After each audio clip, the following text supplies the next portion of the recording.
Hey, what's up guys? Team Hard Life Captain Albert Zertucci here with our next video. This one is on, finally, they have released the hard copies, and actually it was like last week when I picked it up, but I've been so busy with the tournament and family deals and the shop and the YouTube channel that I hadn't actually had a chance to sit down and actually read this, because remember the one email that we got, he was saying, well, you have to check this appendix and this and that, and I was like, well, you know, most fishermen, when you see an appendix, it's all put in there at the very bottom. So now that I did that video, then I got an email the next day saying it totally contradicting the original video. So I was like, okay, you know what? I'm just gonna wait till today. Gotta bite. I think I got a lot of stress on my mind. It's a nice day to go. Yeah, I gotta learn. I'ma call the whole team. That we actually have the outdoor annual for 2019 and to 2020 basically, and you know, it's got the new rules and regulations, and also too it has the allowable shark species and also too the adjusted limits for the sharks that are allowable to keep. Also too the hook regulations. Yes, it is non-stainless and non-offset circle hooks for shark fishing. However, I haven't had a chance to really go in to read this, because how are they going to determine who's shark fishing and who's not? More than likely it's in here, but I have not had a chance to really go through it, so I'm going to be going through it today and get some more information on there. But at the same time too, I wanted to put this video out, and this is what I'm asking from everybody that follows our channel and is truly interested in saving our species and doing the right thing at the end of the day. I personally had fished these non-offset, non-stainless steel circle hooks back in 2002, 2003, 2004 time frame, because they were only like 69 cents a hook, 79 cents, you know what I mean? And you can get big old size Duratin hooks for that price. And so I was able to make leaders that we would destroy, obviously, because of the amount of fish we would catch, and also to the amount of leaders that we would lose because of lines getting cut and so forth. So keeping a leader that was cheap was always on my list of things to do. And the reason being, for those reasons, we lost them and stuff like that. Now, it got to the point that we started catching all these fish over and over and over again, and that's when we started to see the trend of what the fish were actually doing.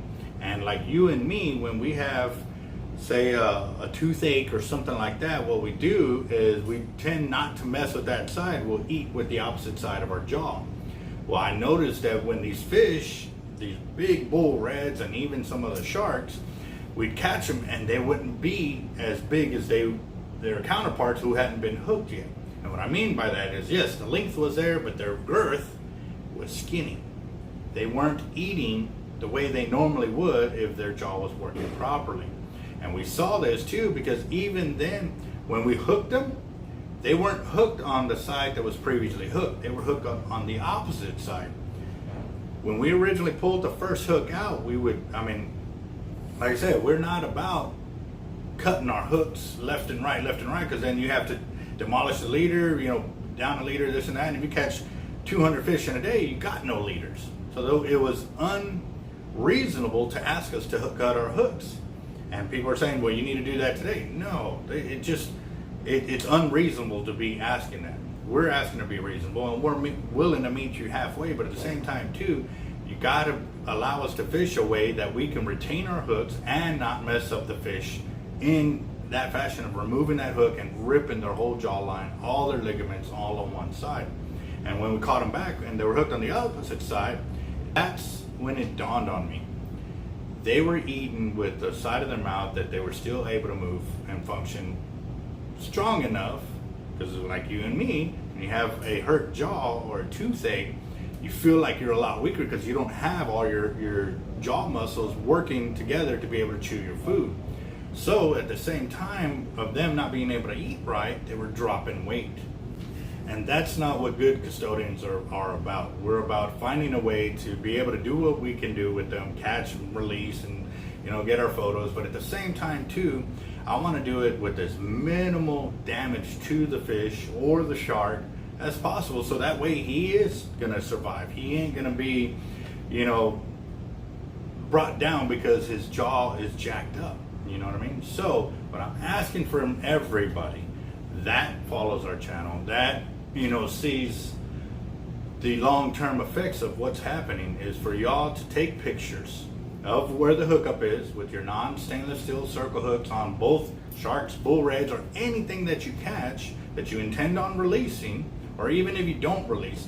When you remove that hook, we would like you to take an after picture of what it looks like and how much damage is done to that fish when you pull that hook out. That is going to give us the grounds to help these gentlemen or whoever made this rule change understand that they're actually doing more harm than good. And like I said, I ran into this over a decade ago. It's 2019 now. That's almost 17 years ago that I started seeing this. So it ain't my first rodeo, and I'm definitely not in tune with what they're doing, but I'm going to follow the rules because that's what I do. At the same time too, we also know what we have to do as proper custodians. Get the pictures, submit them to us. We have the Team Hard Life page on Facebook. We also have Hard Lives Bait and Tackle on Facebook. If y'all don't have Facebook accounts, that's fine. You can get with us. We can give you an email so y'all can start sending us those photos and videos, so that way when it comes time for us to go up against the board and let them know what they're doing, so that way we can get this rule amended. Offset circle hooks work great. They really, really do. They corkscrew right out of the mouth. They don't rip the whole jawline, and it's awesome. That it's the minimum way to it's the best way to cause the minimum amount of damage to any catch you pull in. Because even then, when I was looking at the Outdoor Annual, they have about 20 something different sharks that are in the endangered species list, and they're trying to protect one. I'm sorry guys, but that is not the way you do this. You don't punish all the other species of fish and sharks you're going to catch to protect one. They're also endangered as well. So we need to really look at this. We need to come together as a shark fishing community, as great custodians, and do the extra due diligence till we can get this rule change back to, or amend it, offset circle hooks. I'm totally okay with that. I mean, I fish with them. All my cast outs are all circle hooks, but all offset. So I'm changing my whole gear for this. I'm going to follow the rules, but I'm also going to get the leverage that we need to be able to change this rule and amend it, so that way our trophy catches will remain trophies, not lose their ability to be at the top of the food chain for whatever they're at. Sharks, bull reds, it don't matter. We need y'all's help. So thank you guys for the moment of me being on a soapbox. Call it what you want, but I'm gonna do this. All my team's gonna do this. A lot of our customers are gonna do this. So we're asking for everybody, East Coast, West Coast, wherever you're from, to start really looking at the damage that's being caused by a non-offset circle hook. Because at the same time too, maybe they're doing the same thing to y'all, and this will be the grounds to help you change it for a better future for everybody. So, all right guys, y'all have a good one.